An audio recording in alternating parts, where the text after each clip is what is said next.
আসসালামু আলাইকুম। আমি সাফা আরশি লাবণ্য। আমি ইউনুস স্যারের মিনি লাইব্রেরি থেকে মনের উপর লাগাম বইটি নিয়েছি। এখন আমি এই বইয়ের রিভিউ দিতে চলেছি। তো আমাদের মনে যে ইচ্ছেগুলো থাকে সেগুলোকে বলে খয়েশ। আর এই বইটা মূলত আমাদের এই যে হচ্ছে সহজাত প্রবৃত্তি, যেমন হিংসা, লোভ, ক্রোধ, এগুলোর উপর নিয়ন্ত্রণ রাখার নিয়ন্ত্রণ কিভাবে রাখতে পারি সেই বিষয়ে লেখা হয়েছে।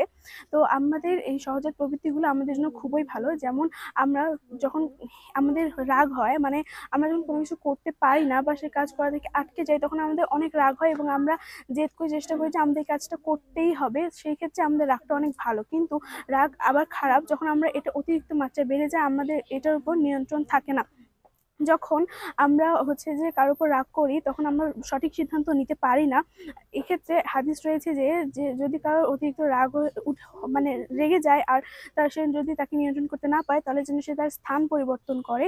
সবচেয়ে ভালো হয় যদি কেউ হচ্ছে যে একটু হেঁটে আসে, আর যদি সেটা সম্ভব না হয়, তাহলে যে দাঁড়িয়ে আছে সে যেন বসে পড়ে, আর যে বসে আছে সে যেন শুয়ে পড়ে। আর এরপর আসে হচ্ছে যে অহংকার। আমাদের একদমই অহংকার করা উচিত নয়। অহংকার আমাদের জন্য ভালো না। আমাদের মধ্যে যদি কোনো ভালো গুণ থাকে, তাহলে অবশ্যই আমাদের সেটার জন্য আল্লাহর কাছে শুকরিয়া আদায় করা উচিত, কিন্তু আমাদের অহংকার করা একদমই উচিত নয়। তার কারণ অহংকার হচ্ছে আল্লাহ তাআলার ভূষণ। আর যে অহংকার করবে, যার মধ্যে একটু মাত্র বিন্দু মাত্র অহংকার থাকবে, সে জান্নাতে প্রবেশ করতে পারবে না। আর 2 নম্বর হচ্ছে, আর তারপর হচ্ছে যে হিংসা।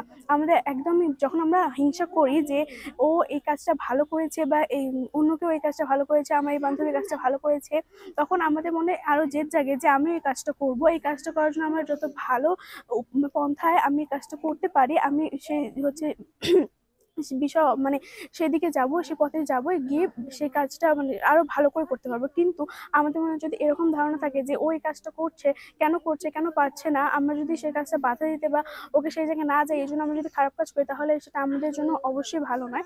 আর হচ্ছে যে আমরা যদি আল্লাহর কাছে প্রার্থনা করি যে ওর জন্য এই হচ্ছে নিয়তে সফল না হয়, তাহলে সেটা আমাদের জন্য ভালো নয়। তো আমাদের এই মনের যে প্রবৃত্তি, হচ্ছে যে সহজাত প্রবৃত্তি রয়েছে, সেগুলোর উপর নিয়ন্ত্রণ রাখাই আমাদের হচ্ছে যে এই বইয়ের মূল হচ্ছে যে কথা। আর সেটা হচ্ছে যে এই বইয়ে বলা হয়েছে যে আমরা কিভাবে আমাদের এই আহ সহজাত প্রবৃত্তিগুলোকে হচ্ছে যে সহজাত প্রবৃত্তিকে নিয়ন্ত্রণ করতে পারবো।